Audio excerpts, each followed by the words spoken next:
নমস্কাৰ মোৰ YouTube channel পিগাৰীলৈ সকলোকে পুনৰবাৰ স্বাগতম জনাইছোঁ। বন্ধু বান্ধৱীসকল, গাহৰি ফাৰ্ম আৰম্ভ কৰিব যোৱাৰ আগতে আমি কি কথাত গুৰুত্ব দিব লাগে আৰু কেনেধৰণৰ আমি প্ৰস্তুতি কৰিব লাগে, তাৰপিছতহে ফাৰ্মটো আৰম্ভ কৰিব লাগে, সেই গোটেইখিনি মই আজি এই ভিডিঅ'ৰ জৰিয়তে আলোচনা কৰিম। গতিকে আপোনালোকে যদি স্কিপ নকৰাকৈ চাই তেতিয়াহ'লে নিশ্চয় এই ভিডিঅ'ৰ জৰিয়তে আপোনালোকে কিবা নহয় কিবা এটা শিকিব পাৰিব। আৰু যদি আপোনালোকে গাহৰি ফাৰ্ম আৰম্ভ কৰিম বুলি ভাবিছে বা নতুনকৈ আৰম্ভ কৰিছে তেতিয়াহ'লে এই ভিডিঅ'টো আপোনালোকৰ বাবে বহুত প্ৰয়োজনীয় হ'ব। গতিকে আপোনালোকে স্কিপ নকৰাকৈ ভিডিঅ'টো সম্পূৰ্ণকৈ চাবলৈ চেষ্টা কৰিব। যদি চাই তেতিয়াহ'লে নিশ্চয় ইয়াৰ পৰা উপকৃত হ'ব বুলি মই আশাবাদী। তেন্তে দেৰি নকৰি বলকচোন আজি ভিডিঅ'টো আৰম্ভ কৰোঁ। বিজ্ঞানসন্মতভাৱে যদি আমি গাহৰি পালন কৰিব যাওঁ তেতিয়াহ'লে সমস্যাবোৰ অলপমান বেছিকৈ দেখা দিয়ে। যদি আপোনালোকে ট্ৰেইনিং লৈ আহিছে তেতিয়াহ'লে সমস্যাবোৰ ইমান এটা ডাঙৰ সমস্যাৰ সৃষ্টি নকৰিব, কিন্তু যিসকলে ট্ৰেইনিং নলোৱাকৈ এই গাহৰি ফাৰ্মটো আৰম্ভ কৰিছে তেতিয়াহ'লে সমস্যাবোৰ অকণমান বেছিকৈ দেখা দিয়া যেন লাগিব আৰু সমাধান কৰোঁতে অকণমান অসুবিধা হ'ব পাৰে।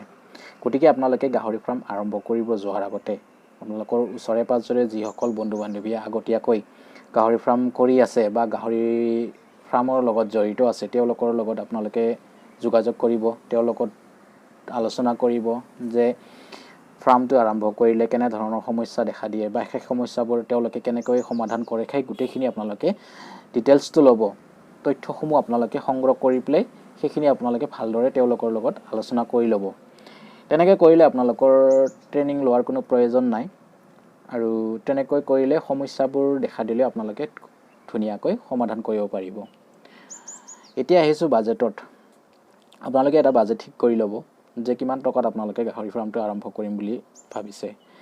ফৰ এক্সাম্পল, যদি আপোনালোকৰ হাতত 1 লাখ টকা আছে তেতিয়াহ'লে এই 1 লাখ টকাতে আপোনালোকে ঘৰটো বনাব লাগিব, গাহৰি কিনিব লাগিব আৰু দানাও কিনিব লাগিব। সেয়েহে গোটেইখিনি প্লেনিং কৰি হোৱাৰ পিছতহে আমি গাহৰি ফাৰ্মটো আৰম্ভ কৰিব লাগে। নতুনকৈ গাহৰি ফাৰ্ম কৰাসকলে কি কৰে, প্ৰথমতে ঘৰ নিৰ্মাণ কৰোঁতে বহুত বেছি টকা খৰচ কৰি দিয়ে।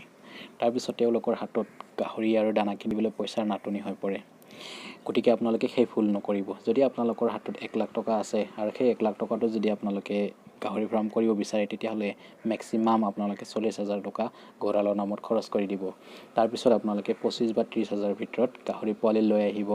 লৈ অহাৰ পিছত সেই গাহৰি পোৱালিটোক কমেও 6 মাহ খুৱাব পৰাকৈ আপোনালোকে হাতত মূলধন ৰাখিব।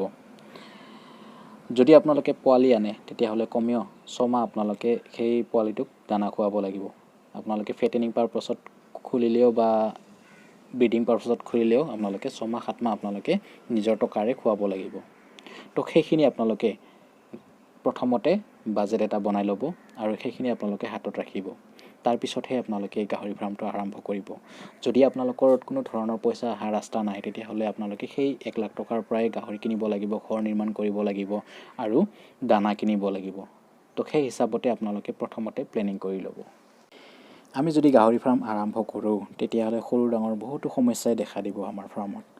গতিকে সেই সমস্যাবোৰ আমি নিজে সমাধান কৰিব পাৰিলে আমাৰ খৰচখিনি কমি আহিব।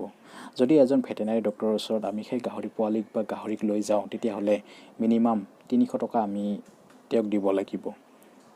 গতিকে সেই 300 টকাটো আমি নিদিয়াকৈ যদি আমি নিজে ট্ৰিটমেণ্ট কৰিব পাৰোঁ, নিজে ট্ৰিটমেণ্ট কৰি সুস্থ কৰিব পাৰোঁ তেতিয়াহ'লে আমাৰ খৰচখিনি কমি আহিব। সেই গতিকে আমি জনা মানুহৰ ওচৰত গৈ পেলাই কিবা এটা যদি সমস্যা হয় তেতিয়াহ'লে সেই সমস্যাবোৰ আমি কেনেকৈ সমাধান কৰিব লাগিব তেওঁৰ ওচৰত গৈ পেলাই যদি আমি কিবা এটা দিহা পৰামৰ্শ লওঁ তেতিয়াহ'লে সেই সমস্যাবোৰ আমি ধুনীয়াকৈ সমাধান কৰিব পাৰিম।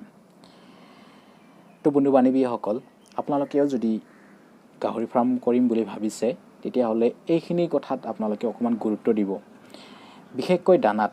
যদি আপোনালোকৰ দানা ভাল হয় তেতিয়াহ'লে আপোনালোকৰ গাহৰি বহুত সোনকালে ডাঙৰ হ'ব আৰু আপোনালোকে আশা কৰা মতে ফল পাবলৈ সক্ষম হ'ব। আৰু যদি আপোনালোকে ভাল দানা নোখুৱায় তেতিয়াহ'লে এটা গাহৰি তৈয়াৰ কৰোঁতে কেতিয়াবা আপোনালোকৰ বছৰো লাগি যাব পাৰে। সেই গতিকে আপোনালোকে দানাত গুৰুত্ব দিব। দানা ভাল হ'লে আপোনালোকৰ গাহৰি ডাঙৰ হ'বই হ'ব।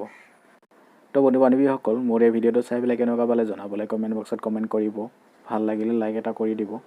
আৰু যদি মোৰ চেনেললৈ আজি প্ৰথমবাৰ আহিছে তেতিয়াহ'লে মোৰ চেনেলটো প্লিজ ছাবস্ক্ৰাইব কৰি দিব। লগতে কাষত থকা বেল আইকনটো প্ৰেছ কৰি অল কৰি দিব, যাতে মোৰ আহিবলগীয়া ভিডিঅ'বিলাকৰ ন'টিফিকেশ্যন আপোনালোকে পোনপ্ৰথমে পায়। তেন্তে বন্ধু বান্ধৱীসকল, আজিৰ ভিডিঅ'টো ইমানতে সামৰি আপোনালোকৰ পৰা বিদায় লৈছোঁ। জয় আই অসম।